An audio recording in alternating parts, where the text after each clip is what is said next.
복수를 허용하시는 하나님이라는 제목입니다. 복수를 허용하시는가? 왜냐면 이게 이제 논란이 될 만한 그 내용이기 때문에 그렇습니다. 그래서 오늘은 이 난제를 어떻게 해결해 나가는 게 좋을지 여러분과 함께 고민하고 싶습니다. 이 제목이 나올 수밖에 없었던 이유는 바로 이 본문 때문입니다. 출애굽기 21장에 나와 있는 본문인데요. 한번 제가 먼저 읽어드리겠습니다. 그러나 다른 해가 있으면 갑되 생명은 생명으로, 눈은 눈으로, 이는 이로, 손은 손으로, 발은 발로, 된 것은 된 것으로, 상하게 한 것은 상함으로, 때린 것은 때림으로 갚을지니라. 자, 흔히 우리에게 잘 알려져 있는 눈에는 눈, 이에는 이, 바로 딱 그 본문입니다. 근데 이 본문이 이제 출애굽기에만 있는 것 같지만 이 본문은 레위기와 신명기에도 있습니다. 비슷하게요. 먼저 그 본문을 보면요. 레위기 24장에 보면 상처에는 상처로, 눈에는 눈으로, 이에는 이로 갚을지라 남에게 상해를 입힌 그대로 그에게 그렇게 할 것이며. 자, 신명기에도 있습니다. 내 눈이 긍휼히 여기지 말라. 생명에는 생명으로, 눈에는 눈으로, 이에는 이로, 손에는 손으로, 발에는 발로니라. 자, 근데 여기 지금 세 본문에서 반복되는 게 이제 눈과 이가 이제 반복되기 때문에 조금씩 다른 주변 본문들은 차이가 있지만 이 눈과 이가 반복되기 때문에 우리에게 눈에는 눈, 이에는 이로 제일 많이 이제 알려져 있는 본문입니다. 자, 이 본문들을요, 보통 동해법 또는 뭐 동해보복법, 뭐 동태복수법, 이게 뭐 다양한 말로 불립니다. 그런데 이 말은 이렇게 알려져 있기도 해요. 탈리오법이라고 알려져 있기도 합니다. 이는 아마도 기원전 451년에 그 로마 12동판, 네, 거기에 이 탈리오라는 언급이 있어서 아마도 그렇게 우리에게 좀 알려져 있는 걸로 알고 계신 분들도 있을 거고요. 아마 근데 이 탈리오법보다는 아마 이 말이 더 익숙하시죠? 동태복수법, 뭐 동해법, 이제 이렇게 아마 더 익숙할 것일 것 같습니다. 그 이름이 아니더라도 눈에는 눈, 이에는 이, 그냥 이 자체가 우리에게 굉장히 익숙하고 잘 알려져 있는 본문이죠. 자, 성경에 그것도 세 본문에 걸쳐서 눈에는 눈, 이에는 이 내용을 다루고 있기 때문에 하나님께서 복수를 허용하시는구나 이렇게 오해할 수 있는 딱 본문이기도 합니다. 그래서 우리가 이 본문을 어떻게 해결하면 좋을지 오늘 조금씩 한번 나눠보도록 하겠습니다. 자, 먼저 이 출애굽기, 레위기, 민수기에 나와 있는 이 동해법, 동태복수법은요. 맥락은 조금 다릅니다. 일단 출애굽기는요. 언약법전이라고 하는 그 법전에서 노예들에 대한 상해를 다루는 법에 이제 이 내용이 들어가 있고요. 레위기는요. 신성 모독에 관한 율법에 뒤따라서 나오는 본문으로 등장하고 민수기에서는요. 거짓 증인에 관한 율법에서 이 내용이 등장하고 있습니다. 그러니까 굉장히 똑같은 이야기를 하는 것 같은데 그 법이 나온 맥락은 조금씩 차이가 있다는 걸 우리가 일단 알고 넘어가시면 훨씬 더 좋을 것 같습니다. 근데 이 법은요. 성경에만 나오지 않고 우리 근동세계, 고대 근동에 많이 알려져 있는 법으로 우리가 인식하시는 것이 먼저 좋습니다. 일단 소개해드리고 싶은 건 기원전 20세기경 메소포타미아 남부의 도시국가 이신이라는 곳의 제1왕조 임금인 리피트 이슈타르, 그 법에 보면 비슷한 내용이 있습니다. 제가 본문을 두 개로 가져왔는데 사실 같은 곳이에요. 같은 곳인데 자, 이 본문이 발견됐는데 이 본문의 손상이 워낙 많기 때문에 이 손상된 본문들을 어떻게 해결할지에 대해서 학자들마다 번역이 조금씩 다릅니다. 그래서 제가 일단 이 두 본문을 가지고 왔고요. 조금 차이가 있지만 말하고 싶어하는 핵심에는 차이가 없기 때문에 일단 그걸 염두하시고 이 두 본문을 보시면 좋을 것 같아요. 제가 색깔을 칠해 놓은 그걸 잘 보시면 좋은데 일단 위에 본문 보시면 만약 어떤 사람이 딸을 쳐서 유산하게 된다면 은 20세겔을 보상을 해주는 겁니다. 자, 그런데 초록색 부분 보시면 여자 노예를 쳐서 그 여자 노예가 임신하고 있었던 태아가 유산이 됐다면 그에게는 은 5세겔을 주는 것으로 되어 있습니다. 밑에 부분 보시면 어떤 사람의 딸을 때려서 유산했을 경우에는 은 2분의 1 미나, 근데 어떤 사람의 여종을 때려서 유산을 했다면 그는 은 5세켈을 주는 것으로 되어 있습니다. 여기 미나가 이제 세켈보다 더 큰 단위의 어떤 화폐의 단위로 보시면 될 것 같습니다. 자, 그러면 지금 여기에서 보시면 이 파란색과 초록색을 비교해서 보시면 어떤 느낌이 드시나요? 이 본문 자체에 차별이 좀 있습니다. 그러니까 어떤 사람을 쳤느냐 아니면 노예를 쳤느냐에 따라서 배상을 하는 금액이 좀 다르죠. 근데 이 본문에서 보시면 우리가 알고 있는 동해복수법, 동태복수법과 상당히 비슷한데 만약에 유산을 시켰다면 유산을 시키게끔 하는 똑같은 것으로 갚아야 될 것 같은데 이제 돈으로 배상하는 그런 상황의 법이 지금 여기에서 발견이 좀 되고 있습니다. 자, 또 하나의 법을 볼 필요가 있는데 우리에게 가장 잘 알려져 있는 바로 기원전 18세기 함무라비 법전입니다. 자, 여기에 법전의 일부를 보시면 만약 한 아윌루가 다른 아윌루의 눈을 멀게 했다면 그들은 그의 눈을 멀게 할 것이다. 만약 그가 다른 아윌루의 뼈를 부러뜨렸다면 그들은 그의 뼈를 부러뜨릴 것이다. 이렇게 언급을 하고 있습니다. 자, 이 아윌루가 누구냐? 이걸 알아야 우리가 이 법문을 해결할 수 있거든요. 이 아윌루는 이 당시 세계에 세 계급으로 나눠져 있었던 계층의 가장 상위 계급입니다. 그러니까 지금 아윌루 가장 상위 계급에게 뭔가 피해가 끼쳐졌다면, 그가 피해를 당했다면 똑같이 상대방에게 복수를 하게 되는 그런 법문이 있습니다.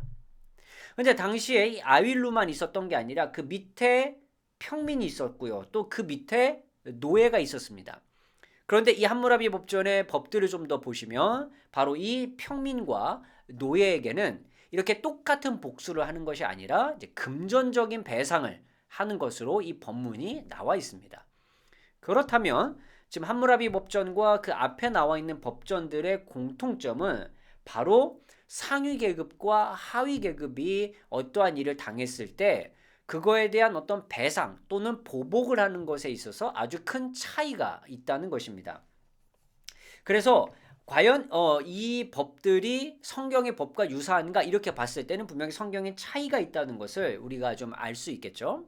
자, 그리고 한 가지 더 설명해 드리고 싶은 건 이 함무라비 법전, 이 당시에 함무라비는요, 이 샤마쉬라고 하는 바로 이 신 있죠. 태양신으로부터 아마 통치권을 부여받아서 재판을 통해 정의를 실현해야 하는 약간 그런 경건한 군주가 된다는 의미가 바로 이 서론과 결론 부분에 좀 들어와 있습니다. 그리고 이 법전의 어떤 서론과 결론, 그러니까 프롤로그와 에필로그, 거기에 나와 있는 내용들을 잘 보시면 이건 내가 어떤 왕인지에 대해서 선전을 하는 그런 내용을 좀 담고 있습니다.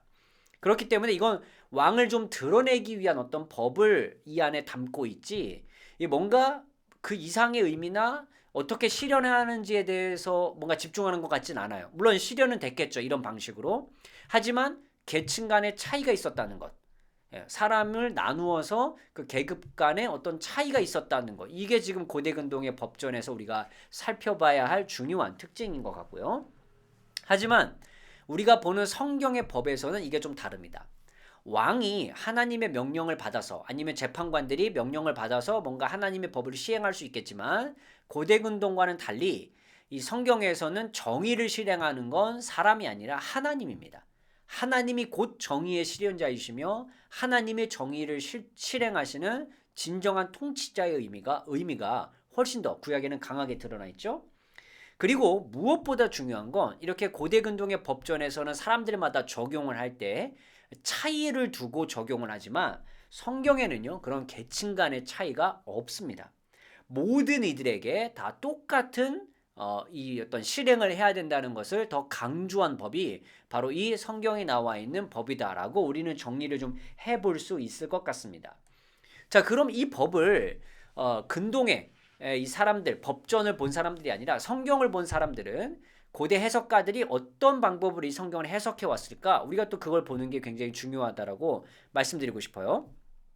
일단 필론이라고 하는 학자 이야기를 보면요, 우리의 율법은 범죄자에게 부과되어야 할 형벌이 그들의 행동에 상응해야 한다고 규정함으로써 우리에게 평등을 고취시킨다. 자, 이 성경의 법이 계층에 상관없이 모든 사람에게 평등하게 이루어져야 된다는 것을 강조하고 있죠. 자, 근데 밑에 보시면 이웃의 재산에 손상을 입혔다면 재산을 손해를 입어야 하고 신체적인 부상을 입었다면 신체도 부상을 입어야 하고, 자, 이렇게 이제 쭉 설명을 하고 있는데, 이런 설명을 좀 보면 필로는 이 당시에는 하나님의 법이 모든 사람들에게 평등하다는 것은 인정함과 동시에 문자적으로 해석한 것 같아요. 피해를 당했다면 피해를 당한 것으로, 그 다음에 상처를 입었다면 상처를 입은 것으로, 정말 그게 그냥 문자 그대로 이행되어야 된다라고 이 필로는 아마 설명하고 있는 것 같습니다. 하지만 랍비들은 조금 생각이 달랐던 것 같아요. 랍비들은 어떤 식으로 받아들였냐면요. 네. 랍비들은 어떤 식으로 생각했냐면, 랍비들은 성경이 눈에는 눈이라고 말했는데, 그런데 이걸 왜 문자적으로 해석하느냐, 오히려 이렇게 반문을 제기한 다음에 이건 보상을 의미하는 것이다. 그래서 만약에 한 사람은 눈이 커요. 그러니까 이 신체에 어떤 손상을 입은 사람이 눈이 크고, 그 다음에 그 사람에게 피해를 입힌 사람의 눈은 작다. 그러면 그게 똑같은 의미로서 뭔가 이런 일을 행하는 것이라고 말할 수 있겠는가? 이렇게 언급을 해요. 그리고 만약에 누군가가 누군가에게 발을 상하게 했는데 그 사람은 한쪽 발이 없는 사람이다. 예를 들어서. 그러면 어떻게 똑같이 이걸 할 수 있겠는가? 그래서 이거 불가능한 일이다. 그래서 눈에는 눈이라고 하는 이 의미를 문자 그대로 고수할 수 있는 것이 아니라 이건 아주 적당한 배상을 위해서 만들어 놓은 법이다 라고 랍비들은 해석하기 시작했습니다. 자, 고대 해석가들은 그런 식으로 좀 받아들였던 것 같고요. 우리는 그러면 어떤 식으로 이 의미를 생각하는 것이 좋을까? 저는 세 가지 정도로 정리해 볼 수 있을 것 같아요. 이게 문자 그대로 시행됐다고 보는 것이 옳다라는 첫 번째 입장이 있을 것 같습니다. 왜냐하면 창세기 9장 같은 경우에는요, 피를 흘린 자는 피를 흘리게 했던 그런 좀 내용들이 있고요. 아니면 의도적으로 살인을 행한 사람은 죽임을 당하거나, 아니면 거짓 증언을 행한 자도 동일하게 처벌하는, 뭔가 그들의 행함에 따른 처벌이 있기 때문에 문자 그대로 시행됐다라고 볼 수도 있습니다. 하지만 이걸 비판하는 분들은 정말 그대로 똑같이 당한 대로 똑같이 이게 뭔가 되었는가? 거기에 좀 의문을 제기하기 때문에 오히려 2번으로 지지하는 분들이 좀 많습니다. 이건 경제적 보상의 의미다. 그렇기 때문에 이건 성경에서 아무리 뭔가 이게 있는 대로 결과가 일어났다고 할지라도 똑같이 이루어진 건 아니기 때문에 그런 정말 똑같이 시행된 예를 찾기는 어렵다. 그리고 출애굽기의 맥락에서도 이 지금 언약법적 맥락에서도 보면 오히려 신체 피해에 대한 보상 또는 배상을 언급하지 그대로 행해야 되는 것을 언급하지는 않고 있다. 그래서 오히려 랍비들이 받아들여진 해석과 비슷하게 이건 경제적 배상을 해야 되는 의미로 받아들인 것이 훨씬 더 좋다라고 볼 수 있다는 겁니다. 하지만 또 다른 한편 이렇게 보는 분들도 있어요. 이렇게 됐든 이렇게 됐든 무엇보다 중요한 건 이건 판결의 기준점이 어느 정도이냐를 나타내는 것이지 이게 그 이상이나 그 이하의 의미를 두는 것은 아니다. 이게 무슨 말이냐면요. 이 법이 딱 있음으로 인해서 내가 피해를 당했어? 그럼 똑같이 나도 상대방에게 이렇게 복수를 해야 돼 라고 하는 어떤 사적 복수의 의미를 이 본문에 담고 있는 게 아니라 이 법전에 나와 있는 이 법들은 재판을 하는 판결자가 참고할 수 있도록 어떤 원론적인 그런 법의 내용을 담아두고 있는 것이고, 판결자가 그 상황에 맞게 이 법을 기준으로 해서 어떻게 판단할지를 생각할 수 있는 그런 소스가 되는 것이지, 그런 원칙이 되는 것이지 실제 지침을 내린 것은 아니다. 그런 입장으로 보는 것이 더 낫다라고 이제 해석하는 학자들도 있습니다.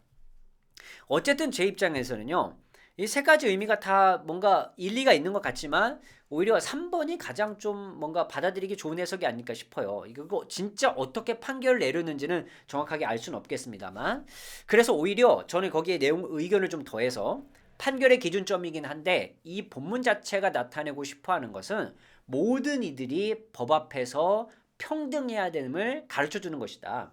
왜냐하면 한 부자가 누군가에게 육체적으로 큰 피해를 입히고 막 때리거나 어떻게 해서 큰 피해를 입히고 돈으로 해결하려고 하는 그런 불평등, 그거를 막기 위한 법. 그래서 이런 법들은 강자들이, 뭔가 더 가진 자들이 약자들에게 착취하고 뭔가 그들을 학대하는 그런 행동을 멈추게 만들 수 있는 그런 요소로 작용하지 않았을까, 이런 생각을 합니다. 왜냐하면 경제적 보상의 의미로만 또 해석을 하면 이런 일이 발생할 수 있잖아요. 내가 저 사람을 때려놓고 나는 돈이 좀 있으니까 경제적으로 배상하고 모든 건 다 없게, 이러면 이제 약자들을 향한 학대나 착취나 이런 거를 멈추는 게 되게 어려울 텐데 그냥 이 딱 판결 기준대로 뭐 이렇게 볼 수 있지 않을까요? 진짜 너 저 사람의 팔을 부러뜨리거나 하면 부자이든 누구든 상관없이 네 팔도 부러질 수도 있다 라고 말한다면 이 부자가 쉽게 다른 사람들을 학대하거나 이런 게 쉽지 않겠죠. 왜냐면 자기도 똑같이 판결을 받을 수도 있기 때문에. 그래서 사적 보복은 멈추고 오히려 재판의 어떤 상황에서 가장 합당한 판결을 내릴 수 있도록 만들어주는 원리이자 원칙을 보여주는 것이 바로 이 본문의 핵심이 아닐까, 저는 그렇게 좀 정리를 하고 싶고요.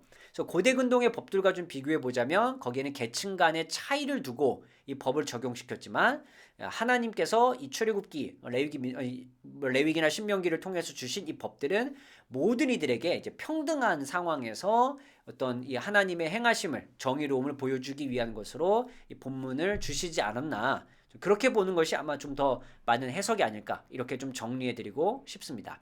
자, 여러분은 이 내용들에 대해서 어떻게 생각하셨는지, 또 여러분 제 설명을 듣고 어떤 느낌이 좀 있으신지, 아니면 어떤 의견이 있으신지 여러분 자유롭게 남겨주시면 그에 따라 저도 함께 배우고 또 듣고 하는 시간을 갖도록 하겠습니다.